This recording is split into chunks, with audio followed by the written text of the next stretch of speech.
Marissia Fragkou is a senior lecturer in performing arts at Canterbury Christ Church University. Her essays on the politics of precarity, ethics of responsibility, and radical democratic politics in contemporary British and European theatre have appeared in several journal articles and book chapters. Her first monograph, Ecologies of Precarity in 21st Century Theatre, Affect, Politics, Responsibility, was published by Bloomsbury in 2018. And she has co-edited 2 special journal issues on Greek theatre for the Journal of Greek Media and Culture in 2017, and on contemporary methods in theatre and performance studies for the Greek Skini in 2020. Welcome, Marissia. And Dimitris Papanikolaou is Associate Professor of Modern Greek Studies at the University of Oxford. He has written the monographs Singing Poets, Literature and Popular Music in France and Greece in 2007. Those People Made Like Me, Kavafi and the Poetics of Sexuality, written in Greek in 2014. And There's Something About the Family, Nation, Desire and Kinship in a Time of Crisis, also published in Greek in 2018. He has recently completed his book, Greek Weird Wave, A Cinema of Biopolitics, which I'm sure we're all eagerly anticipating 2021. We are delighted that they are joining us tonight. And thank you both again for coming. We will start with Marissia's paper, When There Is No Body to Narrate Itself, Who Tells the Story of the Absent Body? Mothers in Grief as Willful Memes. And in Living a Feminist Life, cultural theorist Sarah Ahmed reads feminism as a fragile archive, a body assembled from shattering, from splattering, an archive whose fragility gives us responsibility to care. And how does contemporary performance participate in assemblage of this feminist archive when materials or embodied gestures become part of it? So Marissia's paper will begin deploying some of these questions and starting points. These are starting points for Marissia's new research project on contemporary feminist politics and performance, with particular emphasis on care and precarity. And drawing on examples from contemporary theatre and the public sphere, the talk today specifically focuses on the grieving mother as a willful meme. Drawing on Ahmed's configuration of willful subjectivity and Diana Taylor's discussion of the grieving mother as a traumatic meme, this talk examines some ways in which mothers in grief currently appear as persistent tropes that speak the language of injustice and mobilize responsibility and care for the bodies of the dispossessed. So Marissia, over to you. Thank you so much, Tonia, for the warm welcome. And thank you both, Sarah and Tonia, for inviting me and putting me opposite such a brilliant scholar like Dimitris. I'm really thrilled that we are sharing the same Zoom screen here. So really, I think this invitation really pushed me to think further about my current research and the next steps, which of course, as everyone I'm sure shares the sentiment that all the research kind of tasks or ideas we've had have been put into a halt because of what we're experiencing, the overwhelming conditions of precarity of the present moment. So really, this talk is really an opportunity for me to test some ideas that I hadn't been able to put down on paper and extend the work I carried out in my monograph, Ecologies of Precarity in 21st Century Theatre, where I analyze precarity as a sticky political trope that underpins a wide range of theatre and performance practice in the UK and since the 90s. And as Tonia mentioned, I'm kind of indebted to the thought of Sarah Ahmed and Diane Taylor in this paper.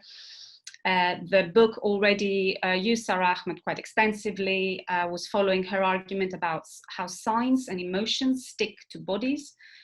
And here precarity is not only sticking several conditions of uncertainty and risk together, like an ecology, but also has a felt impact on bodies which have been othered. So my examination of precarity as a sticky term was a feminist undertaking, which foregrounds the confluences between precarity and women's reproductive and affective labor in the private sphere, as well as precarity as discourse and its close and institutional relationship to a form of dispersed and invisible patriarchy, as Louise Owen contends. So in today's talk, I begin to unravel some of, once more, the stickiness of precarity by specifically returning to feminism as conceptual framework and embodied practice, and to Isobel Lawry's claim that precarity can form the starting point for political alliances against the logic of protection and security for some at the cost of many others. In her book, Living a Feminist Life, Ahmed describes feminism as an embodied practice that involves coming up against walls.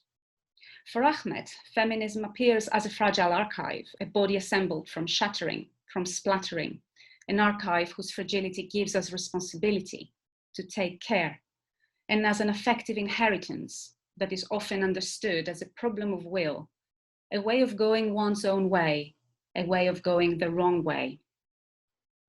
I am interested in the revitalization of feminism as witnessed across a number of contexts, and I'm asking what is the composition of this new archive and how does it connect to the affective inheritance of past feminist vocabularies? How does contemporary performance participate in the assemblage of this feminist archive? What materials or embodied gestures become part of it? I first begin building this contemporary archive by returning to some sticky tropes that have been instrumental in recent feminist thought, such as vulnerability, precarity, grievability, and care, and performance examples that stick to these. For Ahmed, emotions can move through the circulation of objects. Such objects become sticky or saturated with affect as sites of personal and social tension. So today I'm interested in the mother in grief as a figure saturated with affect, to follow Ahmed, through its circulation as a willful meme, who becomes a site of personal and social tension in a contemporary moment. I'm here mainly drawing on two sources of inspiration, as I mentioned, Diana Taylor's recent discussion of traumatic memes in relation to mothers' movements across the globe, and Sarah Ahmed's work on willfulness.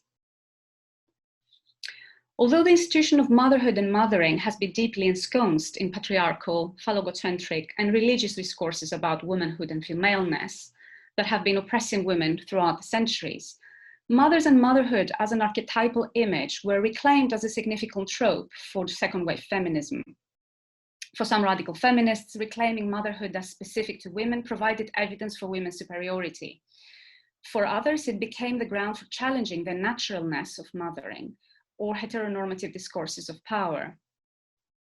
French feminism searched for a language that would challenge women's representation as othered, reinscribe the figure of the mother as the pre-Oedipal and pre-linguistic that resists phallogocentrism. In feminist autobiographical performance, that the experience of mothering is used as material to challenge maternal stereotypes. My purpose here is to revisit the complex figure of the mother in grief as a feminist figure in the contemporary moment, who, to paraphrase Ahmed, stands against the walls of power and functions as a vehicle for solidarity, care, and action for the lives of the dispossessed. And in broader terms, I think this experience of mothering and labor in the context of neoliberalism is a very important subject of study at the moment, vis-a-vis ongoing struggles of gender equality. And I think that was particularly revealed during the pandemic. But more specifically, the emphasis on the mother in grief, the ultimate archetypical image with strong religious connotations, further places emphasis on vulnerability as politics. And this is significant in this particular juncture, where, as Judith Butler has recently observed, the body's vulnerability and precariousness is so palpable, and where lives are sacrificed for the health of the economy, the return to feminism as a body that is being reassembled becomes an even more urgent one. So in her book, Presente, The Politics of Presence, Taylor discusses the mother in grief as a traumatic meme. And she specifically refers to the influence of the Argentinian movement of Los Madres de Plaza de Mayo, who in 1977, during the country's military dictatorship, started congregating outside the square of the presidential palace Casa Rosada in Buenos Aires, holding and wearing the photo IDs of their disappeared children. For Taylor, this practice is repeated as a traumatic meme in other more recent movements, such as the Saturday Mothers in Turkey, which has mobilized mothers to protest for the disappearance of their children during the military dictatorship of the 80s and 90s, and the protests following the disappearance of the 43 students in Ayotzinapa, Mexico in 2014. Memes are cultural items of social thought or practice transmitted through repetition. Memes repeat through a mechanism of sameness and change. The structure remains immediately recognizable, while inviting others to adapt it for their needs. The political force of memes lies in their ability to catch on, circulate, interrupt a governmental discourse, and reproduce uncontrollably. And this is taken from Taylor's book. So to follow Taylor's term, rather than merely repeating the trauma, the traumatic meme operates as a form of transmission that conveys the grief, identifies the loss, and makes the claim. Traumatic memes, such as the example of the mothers at Plaza de Mayo, put images and memories of disappeared people back into the public sphere. In this case, the meme's power rests on its transmission, as it does not debilitate or objectify the subjects, but rehearses a call for justice. What I'm proposing here, in light of Taylor's argument, is to maintain the same focus on the mother in grief, but actually I'm looking at the mother in grief as a willful meme that leaves a mark in the public sphere. Here, the emphasis is not on the trauma and grief, but in the power of presence and persistence of this returning image that haunts the public sphere and contemporary performance. To go back to Ahmed, a willful subject implies someone who persistently speaks the language of injustice, but whose will does not coincide with that of others, those whose will is reified as a general or social will. To be identified as willful, Ahmed continues, is to become a problem. In order to examine the function and manifestation of the mother in grief as willful meme I'm proposing here, I wish to briefly turn to a few theatre and performance examples across a range of geographical locations and cultural contexts, which is already a huge undertaking, but there we go. The first example is Campo, by Mexican performance artist Laura Uribe, who was commissioned to write a piece for Maxim Gorky's theatre season, Out of Sight, which was an international playwrights laboratory for which 4 authors from Kurdistan, South Africa, Palestine, and Mexico wrote on the subject of disappearance.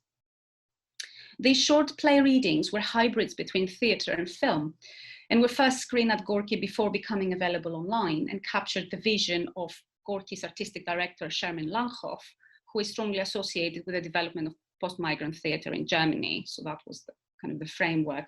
2 of the pieces presented, Campo, Field, which I'm talking about, and Yildiz Çakar's Bira Miriyan, The Well of the Dead, draw on the familiar trope of the mother in grief, who either appears as a narrator, such as in the case of Bira Miriyan, or is narrated by other bodies, like in Campo. A documentary piece directed by Anestis Azaz and performed by Greek actors, Campo specifically revolves around well-known cases of the disappearances of Mexican citizens, also known as desaparecidos, who now amount to over 60,000, due to the war of drugs that began in 2006, when the former Mexican president Felipe Calderón launched his war against drug cartels. Uribe directly poses some significant questions in the piece. Where there is no subject, where there is no body to narrate, who narrates the story of the absent body? How do you represent loss? In addressing these, Uribe and Azaz experiment with footage and representational strategies that speak to the negation of life and the differential allocation of grievability of the bodies of the desaparecidos, whose humanness is continuously negated through their reduction to ciphers, who do not correspond to bodies that can be mourned. As Taylor notes, most of the bodies lie in mass graves or have been dissolved in acid. Many of the criminals belong to the government, the military, the paramilitary, the police forces, and drug cartels. In some ways, Campo serves the interests of what Judith Butler and Athina Athanasiou name spacing the appearance of the dispossessed. Through retelling the story of the missing body, they create a space for the missing body to appear. This process of spacing appearance in campo is facilitated through the spoken testimonies of the surrogate voices that Uribe collects during her research, including the mothers of the desaparecidos. These mothers make their own appearance through the female actors who speak their words, or through the direct narration of Uribe as documenter and witness of the gathering of the 4th National Search Brigade, composed by over 50 collectives of families with disappeared relatives, who would gather for over 2 weeks to search together for corpses in the state of Guerrero. So the play opens with footage from that search brigade, but we don't see a corpse. We kind of hear a voiceover, Uribe talking about her position as a witness to that and her positionality filming that. A key figure of the movement in search of the desaparecidos, who appears through captured TV footage, as the one you see here, is that of Maria Herrera, the mother who lost her 4 sons to the war on drugs. Herrera has been an emblematic figure of the movement, transforming private pain into solidarity for an alliance with families who have lost their children. After doggedly seeking justice from Mexico's presidents without any success, this year she secured the involvement of the United Nations Supreme Court. In Campo, Maria Herrera's story is narrated through the eyes of her young grandson, who describes the 2011 video footage from when his grandmother confronted Calderón for having failed to tackle the crisis. Uribe's piece ends with a proposition which is rehearsed like a utopian promise. She imagines approaching well-known Mexican actor and activist Gael García Bernal, asking him to use his power of influence to persuade celebrity figures to each adopt one desaparecido, to further apply pressure to the cause of tackling the issue. This offer for surrogacy also returns to notions of parenting and care, divorcing grief from a private experience of pain and turning it into an activist cause that impresses on the value of dispossessed lives and essentially reclaims it. The figure of the mother in grief also features in the work of Black British playwright Debbie Green, who places strong women at the center of her plays. As Lynette Goddard notes, the Black mother, a central figure in her work, demands justice and retribution and offers a response to the rippling effects of Stephen Lawrence's 1993 murder, which has had a lasting impact on Britain's race relations. And Goddard specifically suggests that the mothers in 2 of the plays by Debbie Green, Hang and Random, are a direct reference to Doreen Lawrence, Stephen Lawrence's mother. Whilst I'm not discussing either play in this talk, this is a useful backdrop to contextualize her work vis-a-vis the particular context of racism she navigates.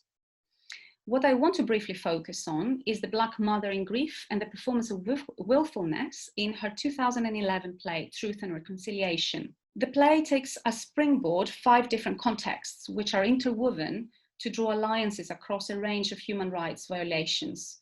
So she brings together Bosnia, Northern Ireland, South Africa, Rwanda, and Zimbabwe.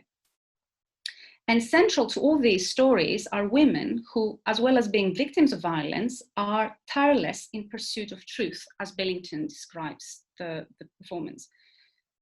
One of these stories takes place in South Africa in 1998 and specifically refers to police brutality and bloodshed during the 1976 Soweto uprising. The South African mother anticipates the arrival of a white official who will communicate the truth about her daughter's death in 1976. While her family continuously insists on asking her to sit down whilst waiting, she chooses to stand as a form of protest. And she says, "I have no body to bury, no remains to put to rest, to put me down here to look at an empty chair opposite me. They leave me to look at that. I will not sit down. I will not sit on an empty hard chair, on any empty hard chair, not before one of them sits down in front of me on their hard chair first." And this repetition of specific words, kind of very, it's a trait of Green's writing, and her language is very effective. But there is something interesting about this obstinacy of the mother, who refuses, seeks the truth for 22 years and is making the claim for justice and recognition of the violence committed, whilst also going against the walls of bureaucracy that surround kind of the truth and reconciliation hearings, that undermine the promises of commitment to reveal the truth and end conflict. More recently, the Black mother as a willful meme appeared in the public sphere in response to George Floyd's violent murder by a police officer in Minneapolis last May. His death mobilized huge Black Lives Matter demonstrations across the US and the world at large, and raised questions regarding the differential allocation of grievability for the Black body, the institutionalization of necropolitics and police impunity, and the legacies of colonialism in the treatment of race. Before dying, Floyd was heard calling his dead mother, and this was taken on by artists and protesters as an inspiration. In early June, Time magazine's cover published the work of artist Titus Kaphar, featuring the figure of a Black mother holding the silhouette of a missing child. Kaphar included a text with the names of 35 Black men and women, whose deaths, in many cases by police, were the result of systemic racism, and which participated in the resurgence of the Black Lives Movement. Kaphar's painting was also accompanied by a poem which asked, "Are Black and laws analogous colors in America?" The summoning of his mother before his death addressed a call to arms to women in Portland, who went to the streets to act as a human shield to protesters during violent clashes with the police, which escalated in mid-July when former President Trump sent his federal troops to restore order. The Portland Wall of Moms generated some controversy over accusations of anti-Blackness in its leadership and grassroots organization. And there are questions regarding the capitalization of the figure of the white mother that already holds privileged social status, and the whitewashing of the slogans of the Black Lives Matter movement. Alongside these critiques, which foreground the complexity of race, presence, and ownership, I also wanted to pay attention to the performativity of those bodies in the street more closely.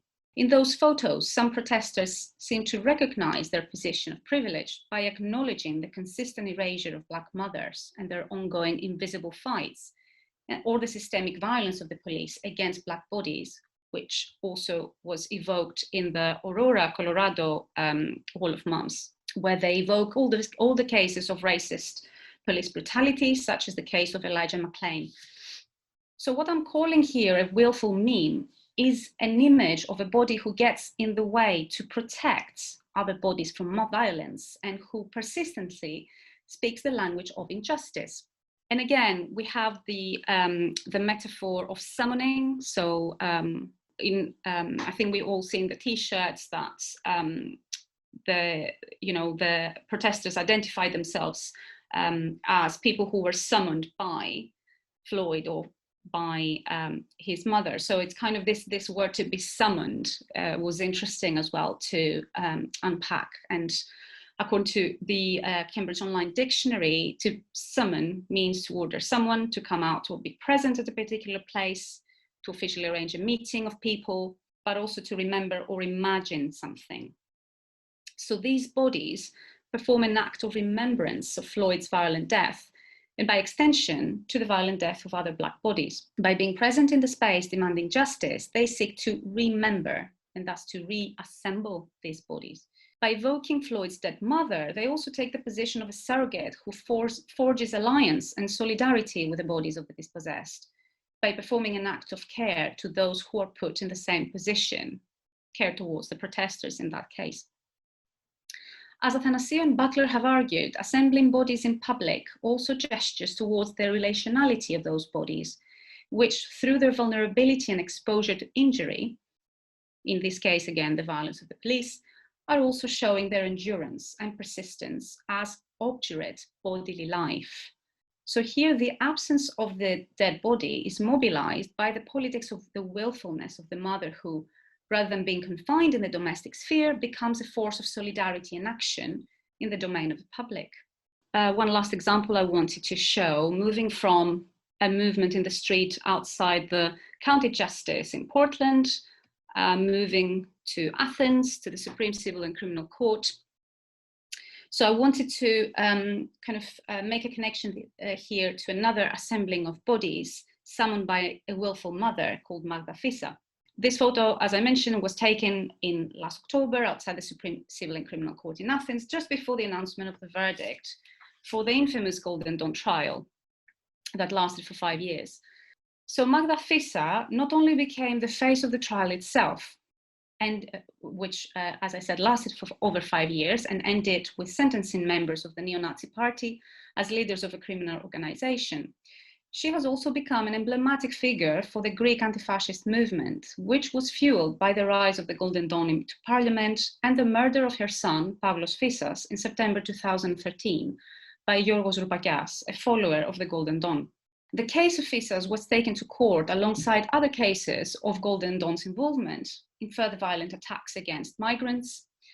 So the trial also included the case of 4 Egyptian migrant fishermen, Shehzad Lukman, who were violently murdered by Golden Dawn members, and attacks against members of the Greek Communist Party in 2013. Fissa's daily presence to the trial was captured in numerous photos of her, which framed her as a typical grieving mother in black, which is a very familiar figure of the mother in mourning, particularly in the specific cultural context.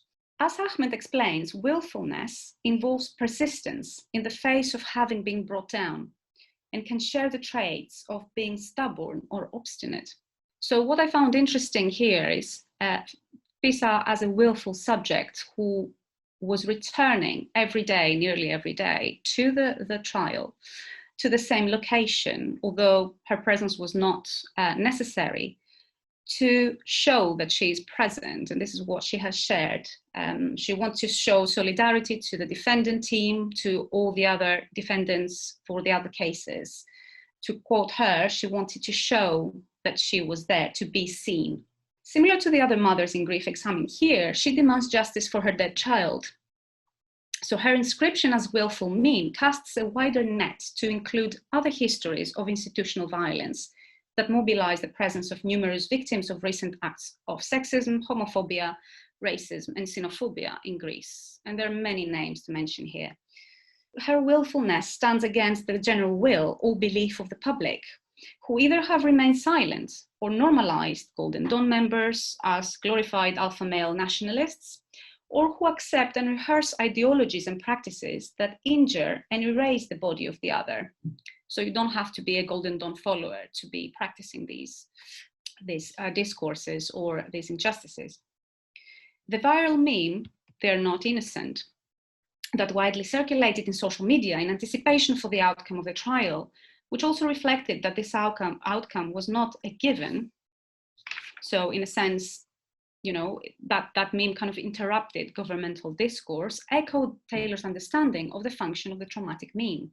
Just to conclude this paper and returning to Taylor's traumatic meme, Taylor says that these memes capture the affective and political dimension of disappearance and circulate throughout the world to make violence and loss visible. And as I have examined here, the circulation of the mother in grief as willful meme, who makes her presence felt across a number of instances of injustice and violence, renders her a vehicle that mobilizes solidarity and interdependency and speak against injustices or widely accepted and normalized attitudes against bodies who are marked as other. Following Ahmed's claim that feminist, queer, and anti-racist histories can be thought of as histories of those who are willing to be willful, the mother in grief could be seen as forming part of this lineage and histories that animate the feminist archive of the present. Thank you. Dimitris's paper is titled "Remembered for What We Are About to Do, Haunted and Haunting at a Time of Biopolitical Realism," influenced by queer theory's take on queer time and archives of feelings. This paper is interested in the ways in which the past and those dead and unmemorialized inform present critical voices and political movements. But also, and perhaps more crucially, Dimitris's paper looks at scenarios where lives, performances, and assemblies of those in the past are shown to be haunted by what happened next. drawing on material from the last chapters of his forthcoming monograph, Greek Weird Wave, A Cinema of Biopolitics, and from Anoni's recent video, a video post, I Will Survive. His paper returns to these complex dialectics of haunting and argues that in a mode we might call biopolitical realism, many contemporary cultural texts present such double haunting as a memorial, but also as an analytical, political, and historiographical gesture. We are constantly haunted not only by the past we can embrace, but also by the near future we can construct as still to come in multiple times in queer failing and remaking, in plural acts and remembrances at various moments of political exigency and non-normative recalling. As Anoni's video reminds us, we will be remembered for what we have done and for what we are about to do. Part of what I'm going to say today takes from my recently completed monograph. It's about to come out in 2 months, I hope. I think, by Edinburgh University Press. The cover is this one. And it is a take on the last 10 years or so of Greek filmmaking. What many people refer to as Greek Weird Wave. Some others call it Greek New Wave.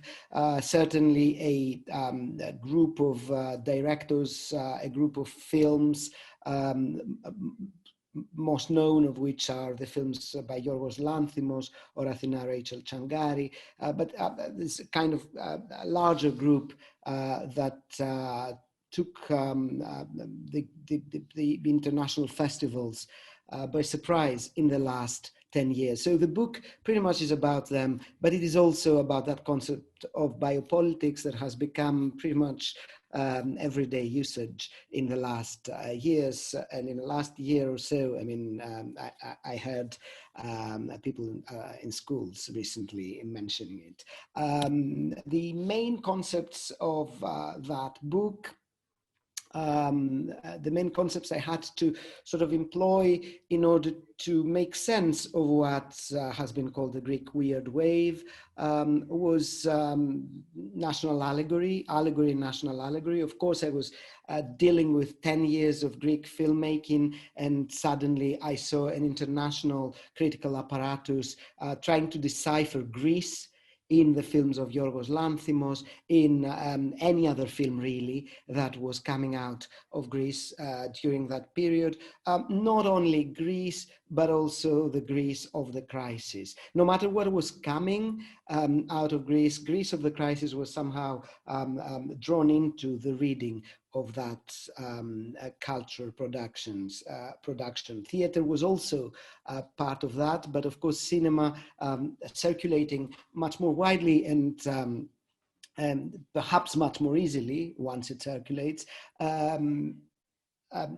gave rise to this kind of constant allegorization of the Greek cultural production of that period. I call this, in my book, this situation crisis as an inescapable context. And of course, I don't necessarily see this as negative. I see this as an analytical rather than descriptive kind of term, concept. I'm trying to think what happens when crisis becomes the inescapable context in both production but also reception of cultural works. The word weird that we saw introduced for these films also brought my attention to the dynamics of cultural reception, but also to something larger that is happening at the moment, to which I will return.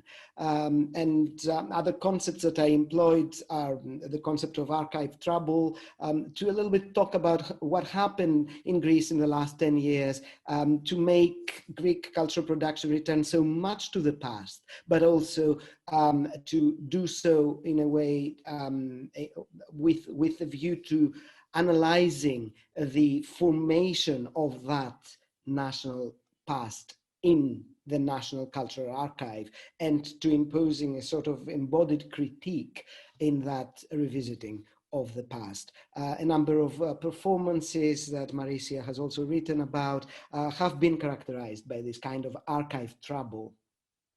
And last but not least was this issue of biopolitical realism that somehow weaves all the previous concepts together. Hence, I sort of troubled you with them.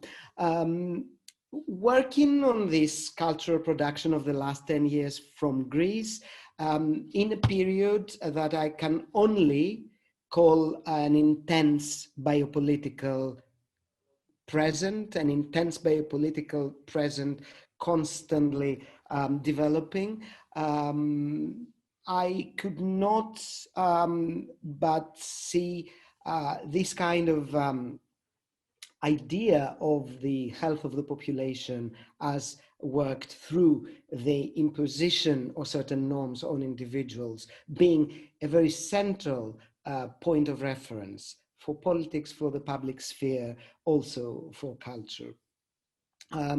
By politics, the kind of government of life that becomes politics, the constant shaping and reshaping of norms, but also of a number of issues from health support and security to ways of to wages and the formation of the discussion about numbers, population, age expectation, and all that.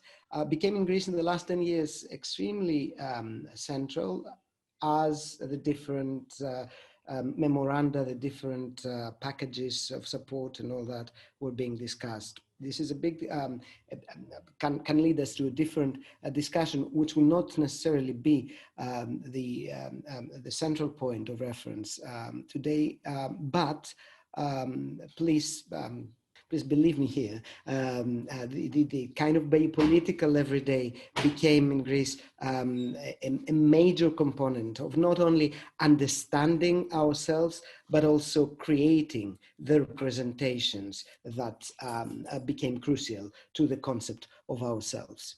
So biopolitical realism was in a way my own way of understanding what happens when you try to speak from within that kind of persistent and persistently announced biopolitical setting. Biopolitical realism is a concept I've been thinking about years before the recent COVID emergency, but I can see how it fits the current predicament as well. In short, biopolitical realism is, of course, based very much on Mark Fisher's idea of capital realism, capitalist realism. Biopolitical realism is kind of an extension of that. If everything is sort of arranged by a capitalist everyday from which one cannot escape, then that is the kind of idea of Mark Fisher's capitalist realism. Then when this emerges in its more biopolitical predicament, as happens today, as happened in Greece and in many other countries so intensely in the last 10 years, then there's a mutation happening to capitalist realism. Perhaps, and there's a mutation that's interesting to discuss. Much more, the interest becomes the power over life. As I said, there will be ways of, there will be interruptions. Much more, the kind of power over life becomes the point of reference, but perhaps something more is happening too. That I will be discussing in the rest of the presentation. Films that I looked at very much, including films from which I get the scene here, Kryptos, Pity by Babis Matridis on the left, then Miss Violence, then Dogtooth. As you would expect, someone trying to describe how this kind of biopolitical environment and a reference becomes central in the films, I was interested in the way that, for instance, the human body, the body in precarity, or the body as here in a hospital setting, kind of becomes the center of a film. Think also of Lanthimos's films, Alps, for instance, or The Sacred Deer. How the body in the frame becomes framed and framed again, especially when it is alive and dead, and the distinction between the two. The second photograph is from Miss Violence after a suicide. See the kind of framing from the tiles here. They're almost like a grapheme of kind of, you almost are expecting to see the curve there. Then also I was interested in how the family is being represented in films, because the family indeed is a nucleus of biopolitical power, produces and safeguards and organizes life in connection to the polity and the state. And of course, images of training that become so ubiquitous in Greek film in the last 10, 15 years, images also of dogs. And images of training people as dogs, as you can see here from the film, the famous film by Lanthimos, Dogtooth. I mean, that was kind of a first level to understand what, in a period of intense biopolitics, how representation, how film in this instance engages with that intense biopolitical present. Representation here comes almost as a kind of comment to the biopolitical everyday. It produces also commonalities. It produces also ways to question this biopolitical present. Sometimes it also presents ways to interrupt the biopolitical present. Those of you who have seen any of the films that I briefly mentioned might remember that in many of them, there are moments of interruption. There are moments where a character from within that frame, from within that constant framing, does something. Not revolt, not necessarily an full out-blown revolt, but a character does something. Sorry, I'm referring to cultural products that some might not have seen, or most of you, but for instance, to take the one that some of you might have watched, in Dogtooth, in this kind of secluded and oppressive setting of an enclosure of a house where nobody can get out apart from the father, one of the children eventually does something, tries to escape. I mean, she does not, most probably she does not, but she does something from within, tries to understand that level of seclusion and entrapment and constant management of her own life from within, with the terms that she has within that house, and she tries to somehow deconstruct it from what she has with the terms that she has. This is actually a concept not only by politics, which is indeed a concept that Foucault picked up in the 1970s and worked and reworked, as most of you would know, not only by politics, but also other concepts he worked with can come handy. I mean, the whole governmentalization and critique dialectic that Foucault talked about towards the end of his life can here be very interesting.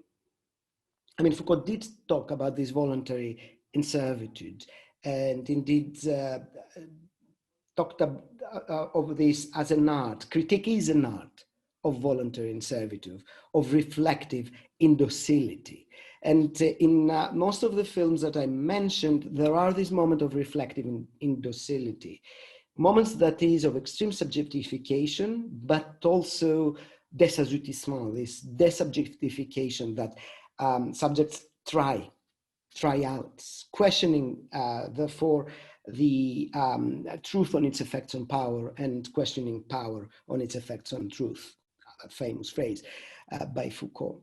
It is in that context that it might also be helpful to see how this line of thought can help us work more with these kind of instances of reflective indocility within a setting that now more and more we call intensely biopolitical. As Butler, in this kind of in this lecture that I find amazing, said, for Foucault, that moment of critique, that moment of reflective indocility, is exactly an effort to show an impasse while also understanding its material of production. I talked before about capitalist realism, and those of you who have seen this term, Mark Fisher, also before he died, talked about a lot about capitalist realism as the kind of general representational network of an impasse, something that cannot be broken. Everything constantly will always already be capitalist, to the extent that even its critique is already within that matrix. Capitalist realism, I mean, Matrix is its film. In a way, though, if you think a little bit what happens with critique, in the way I'm discussing, this is the moment when we enter the more kind of biopolitical realism that I'm trying to talk about. It is there where the embodied acts question that impasse, okay? One asks about the limits of ways of knowing because one has already run up against a crisis within the epistemological field within which one lives, okay? The categories by which are ordered produce a certain incoherence or entire realms of unspeakability. Well, you exploit those and you create this kind of trouble. For Foucault, Butler says, critique is a means for a future or a truth that it will not know nor happen to be. It oversees a domain that it would not want to police or enable to regulate. I'm mentioning this to make you a little bit more aware that critique, especially because it creates that friction within this kind of, in my terms, within the biopolitical present, also opens a view to the future. I mean, it doesn't know what it unleashes, but there is already, and here Butler picks on this, there's already that futurity there. Critique the moment it happens, that friction the moment it happens already is shaded by what is unleashed. There is that is a political moment within a biopolitical setting. These are the terms with which I approached my material in the forthcoming book. And these are exactly the terms I approached one of my favorite films from that period of Greek filmmaking. The film is called Strela. In English, it has been circulated as Strela, A Woman's Way, a title I don't find particularly good. And it's the story of a trans woman who decides in many ways, I don't want to give it away, in many ways to inflict a kind of cut exactly in her whole life arrangement. Indeed, if you watch the film, you see that the cut is multiple and it goes in various directions. It goes to the past, but it goes to the future too.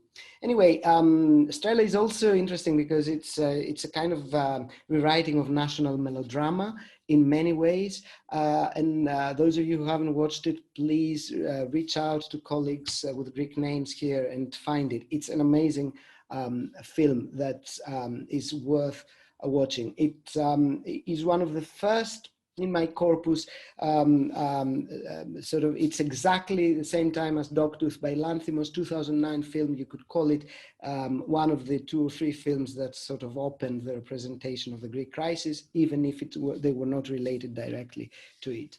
I'm focusing though, and I will not show the video because we're running out of time, I'm focusing though in a kind of the last sequence in that film, Strela. You have there a trans woman who has already shared a troubled family history in which she has created this cat. She has kind of both shown limits and critiqued the whole arrangement. As I said, I'm not destroying the story. The point is that she goes out of a meeting with her lover, whom she has left, and for 3-4 minutes, walks around the city. She walks in a nightlife Athens. It's Christmas, actually. You can see sort of that long walk. In my own work for years now, I've been returning to that scene. And I've been returning to the scene not only to talk about the film as such, as I have been doing now, but also reflecting on what it means to have at that moment, that long sequence of a trans woman, a Greek trans woman going out in public space. In my own reading, that kind of walk it cannot but be haunted by all those outings in public space of subjects that did not have voice in the past and that did not happen, or happened and were marginalized. In a very major film circulated around the world, you suddenly have a biopolitical and in many ways political story of a Greek trans woman, and it finishes with her going out. It cannot but be thought through, but be seen as haunted by all those other instances of public outings that did not happen or that happened and were disavowed soon after. It is perhaps also because so much in instances like that, and I kept thinking about that while writing about all these issues. Gender theory comes here to really help us think why in instances like that the subject becomes so powerful in thinking, in bringing out a haunting from the past, but also in showing something that's happening at that moment. It is because the subject is both crafted and crafting, and that line is not visible, but it is constantly reperformed. So you see that image and you realize that this is a subject that shows you both imposition, but also critique. And as I said, this kind of, as I kept thinking of that image in the middle of Strela, of course, I forgot to say that for the first time, this was performed by a trans actress as well. Suddenly in the public sphere, it was amazing how it brought out so many other instances of other public emergencies that were that had happened in the past but were disavowed. These are some of them.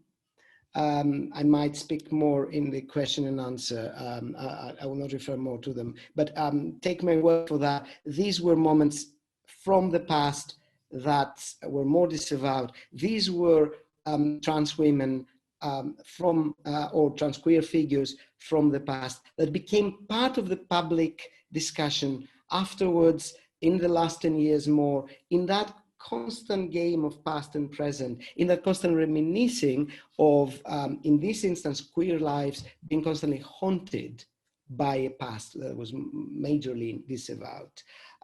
Mostly, preeminently in this dialectic was the figure of Zach Kostopoulos, here with her persona, Zaki O, an activist, a drag queen artist, an HIV activist and gender activist who came out on the Greek stage and Greek queer politics exactly at this period, sort of walked the same streets that we saw Strela, the figure from that film of 2009, walking in the previous images, walked those streets, now demanding public presence in the years after, the years coinciding also with the Greek crisis.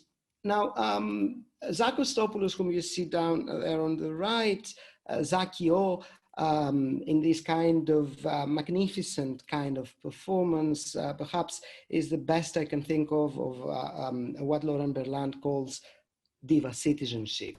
This kind of public performance that asks for the public, the way of reference to be redrawn, the way of citizenship to be rethought through her own story. You can see here Zakostopoulos, Zakio, in a documentary that was in production in 2018, September 2018, Faster Than Light, directors Kwanomindo and Anthony Owen. And it was a documentary on the trance and drag scene of Greece and of Athens during the crisis. In a sense, it's a documentary that tried to show what happened after that walk of Strela in 2009. You see here Zakio walking in Athens. You remember that walk by Strela? You see now in that film Zakio walking, and it is there where she says this, she talks about how much about the necropolitical, in a sense, framing of a trans life or a queer life still in Greece. She says we're being attacked, right-wing and fascist thugs constantly attack me, but you see, I'm faster than light. I can escape. Tragically, some days after those scenes were recorded, Zakostopoulos, Zakio, lost her life in one of the most shocking public incidents in Greek public life in the last years, attacked by a number of people in a scene that is still under investigation, under many cameras that were recordings that were then circulated on the internet in this kind of new materialist, new media environment that we all live.